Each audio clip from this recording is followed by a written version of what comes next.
Hiệp phong.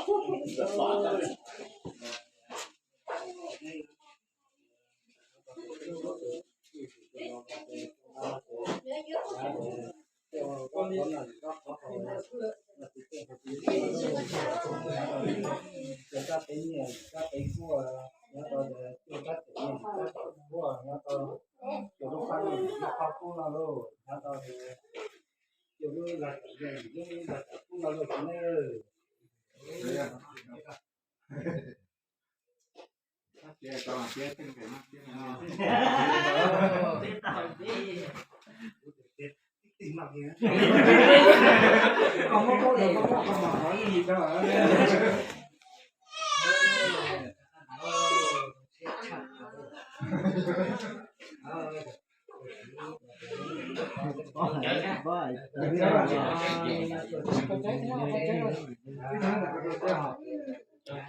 Cho mày nè có cho rồi.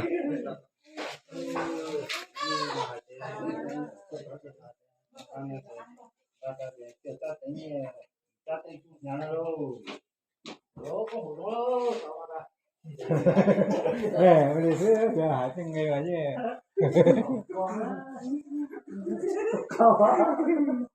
Mấy nhà đi mấy ai? nó được Tao chở. Nghèo thì mấy nhà. Con có tao chứ hào chịu.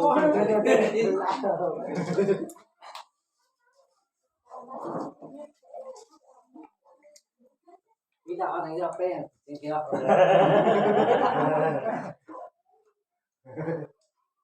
Ôi dô, mà là chuyện lên cái chút bao nhiêu rồi hạt là mấy nhát chưa không đủ, thế là nó có nhát là được.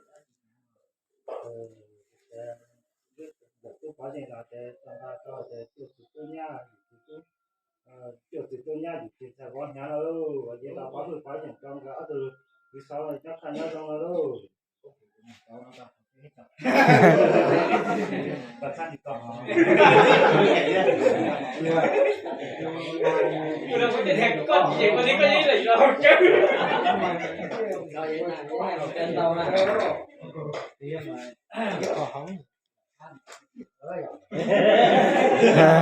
Cho nó dùng đi cũng đi chặt tiền đấu rồi có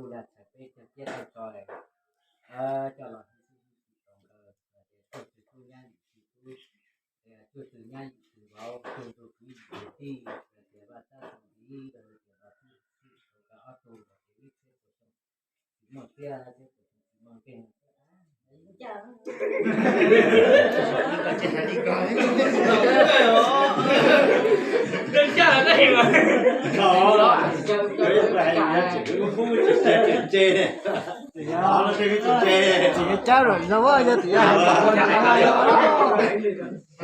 cho lúa hay dùng cái lúa cả cả từ tao chiều đây à thầy nói à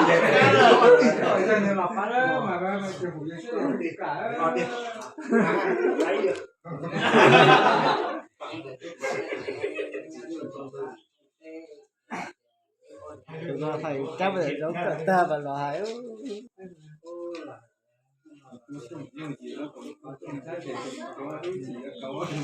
thì em luôn trong cái đấy nhưng mà không gì làm cơ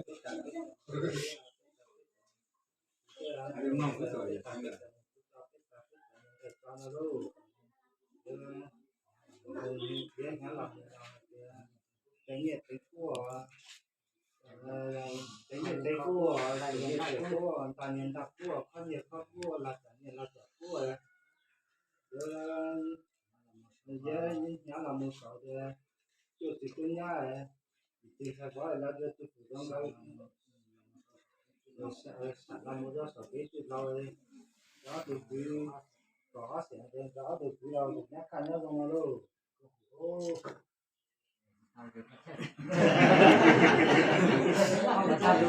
được rồi nó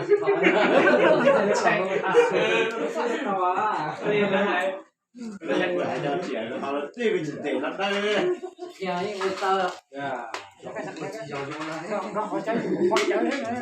Chọn những con chi giờ cho nó đấy.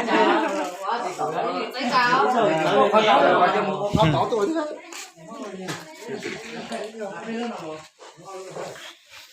thế. Nhung nhung ta ra.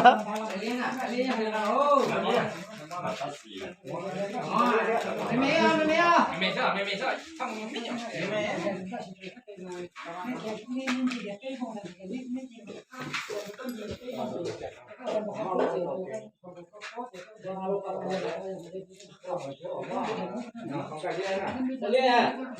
Con phải đi vào tàu. nào còn cái gì mà ta nhớ đừng nó Con phải chứ nào? Dùng ra điều. Đi đi hả? nào mà có tiền hết rồi đó có tiền hết rồi đó Chỉ trên đây này à. Thế ôi à. kiếm nó tiền nó Thế ôi này. Đấy. Tôi lo nó là một gì đó, tôi lo tao mà lần chỉ có là ship tới à cái rồi này cái chủ ngoài đấy. Nhà sinh viên nhé. xin gì nhá tụi lo to là mà nhìn ra là nó mà nhìn mà nói là có thiên nó chỉ tụi nó thiên nó chỉ xin lỗi ta chỉ xin lỗi các bạn đây kia nó mà bố bên gì của bạn Các các bạn quần ngào với lửa quần ngào là thế mà mình thấy nó trên lọt thôi rồi. Thì tao phải nói là cái gì đấy của ấy. Cả bữa lỗi lỗi cái đó. Nó ăn là bữa. Rồi đi giải đi không? bây giờ kia này Một chó là nó chỉ chó. cho nó nghe đấy từ trước là lần đó Ở trên đây à? Nhớ nói trên đây. Ai chịu vào? Có rồi nhỉ. nhiều quả nó là cứ bây giờ Con này thế không? nha tôi chở sang là nét rồi nên mà không xíu ok đấy thế thế nào nét không xíu ok mà Đi từ vùng của tao đó. nét lò rồi cũng thế này lò nó à nét lò nó là mà ít tôi lò ra lò ít tôi lò lò đấy nhưng là đâu cho đấy Rồi luôn đi cho. tôi đồ nó mà ngao nó mà Trông vậy. hiền chị Ăn lên chỉ chở. đi vùng của nó của do Ăn lên chỉ chở. xin chào chi vùng vùng ót là một nó chắc là không có mà chắc là ngao mà tụi nó các bạn để lòng vấn đề vấn đề mà nó liệt ra mà chi vùng thì ó vùng là toàn rồi không có rồi mà chắc là ngao nói mà nó tăng cái nói thế nào tăng cái nào tăng cái của khởi của có cho hậu kia của cho hậu kia mà giờ đi sầu rồi nó đã thiệt ở trong tụi làm trả đó là mà tự nó to tụi làm to là mà tự nó đỡ cho Tao cho hậu. Không có cho hậu giờ không cho. tự nó to tụi làm trả mà tự nó to tụi làm to mà tự nó đỡ Nhiều cái là nhau cùng nhé. ok là tao nói cũng ok Ok chia nhiều nhớ. Chia một chút sao. lo mà nhiều mà cũng ok chia xin chào các bạn đi vòng nhưng mà đã là giết nhau đi mà có thể là thêm mấy mẹ ạ mấy thì là chờ được ok nó là mà nếu là trang có ok đấy tụi là tao là tụi là ra mà dễ tụi tao tên gì Nó phải nó còn chút sọt kia châu với nhau nó là. tụi là tao mà của ý là của mí xanh à xanh bắt thà mà con mi ngào ngào đó mà chỉ đi chia cái lúc vùng nữa vậy ót lử cái cổ nó tao rồi không mà nó vùng nó tao sợ tí đâu mà tụi anh đây mà tao nó tụi anh tí đâu mà tụi nó ăn tiền đó cái ngào mà tụi nó ăn cho nó mà nó các bạn lấy lìa ót lử là tao rồi không mà tụi anh đây là tao nó mà hàng xanh nữa anh còn nó mà chỉ hàng nào mà xích xanh này là xích xanh không đấy hay là lục tiền Lên lại po. tức là bạn lên cái coi cái này học cái cái đó này mà nhà ra nhà khó tụi nó nó lớn mà tại lúc đại nó học tụi to rồi đấy đấy nó tôi là không trả đấy cái này ai chỉ điều tập muốn nên rồi đấy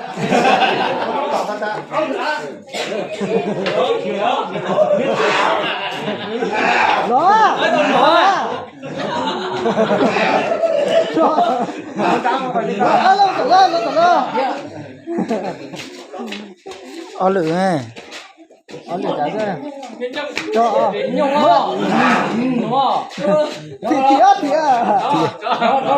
con cá đó tôi không có một cái tin cầu dương hay là chú một tin cầu tao tin là tốt rồi con ngằng ngào luôn chẳng là lử đó ý lử hết rồi làm một tờ các bạn có một tờ có cái này có tới ngào luôn cháy không ngào cháy rồi xin thấy mà nhà vợ nhà lý tụi nhớ tao mà ca khóc tao tụi nhớ tao nó ca khóc tao nó mà chỉ là uống có mà uống